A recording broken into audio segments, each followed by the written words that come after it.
You know, what did you eat to say you want to come and sit in the sitting room? What are you looking for when he's around? In the sitting room, what are you looking for? What came over you that you say you want to come and sit in the sitting room? I said he's a terrorist. You understand? You know, I remember there was a time my father called all of us together and said he noticed we are misbehaving too much in the house. So he said, what's the problem? I had 3 points to download. By the time I downloaded the first one, the meeting ended. What was the first thing I said? I said, I used to accuse us of things we don't do sometimes. He stood up and said, you called me a liar. It took church elders to settle this matter. I'm telling you. It was that bad. I never heard my father tell me I love you. It was strange. But there was time I was somewhere, Reverend Oshin Damilola, when I met with her, she was trying to get my attention. She said, honey, I was looking for the honey around. Because it was so strange to me. Okay? This is what I'm going to. Please check some things that went wrong in your father's life. Pick them. If you can write them down, write them down. And be deliberate about changing it. Please, I beg you. Most of us as young people, boys, especially guys in Africa, we do not understand fatherhood. We don't.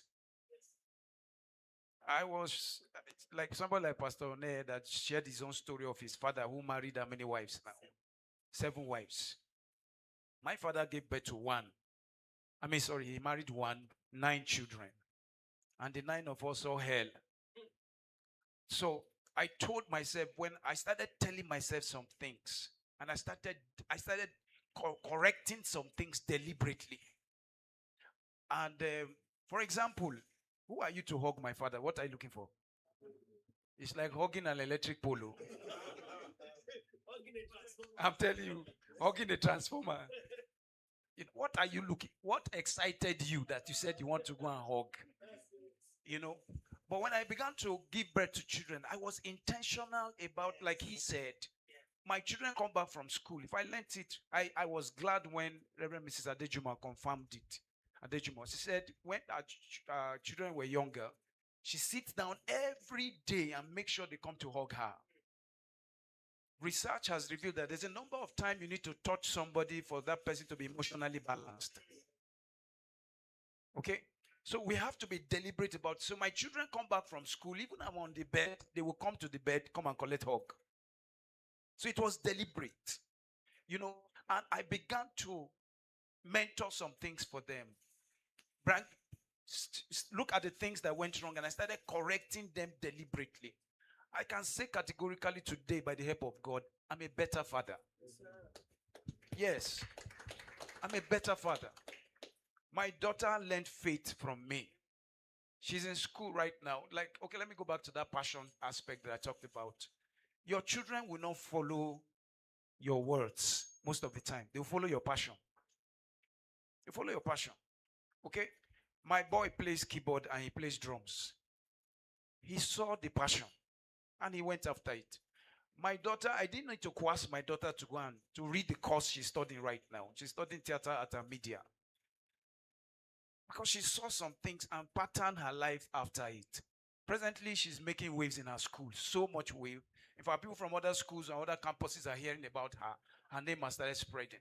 So, in rounding up, please, let's be deliberate as men. You must be intentional about being better than your father. Because if you are not better than your father, your children will not be better than you.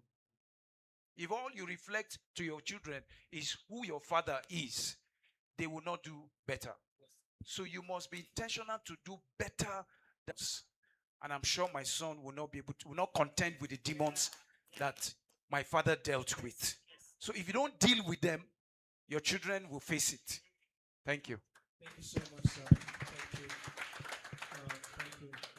It's been such a rich session. I want to kindly request for 12 minutes, if you don't mind. No, I have a need for the final, like that rapid question. And Pastor, please, if you don't mind, I'll watch you on this one actually, sir, please. Yes.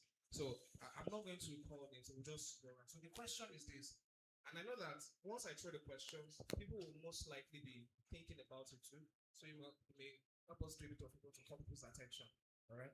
So the question is this: if God gave you the opportunity to speak directly to your great grandchildren 100 years from now, Wow. what would you want them to thank you for? Wow. Let me go over the question again. Like I said, I know everyone, so you may have to take an extra effort to listen while they answer. I know. Well, let's not go that direction. So the question is, if God gave you the opportunity to speak directly to your great grandchildren 100 years from now, what would you want them to thank you for? So we'll just go through that question, each person like that. Oh, let me start from this. This is Pastor.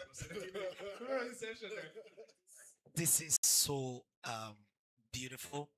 I love that the fact that we're able to we look like futurists.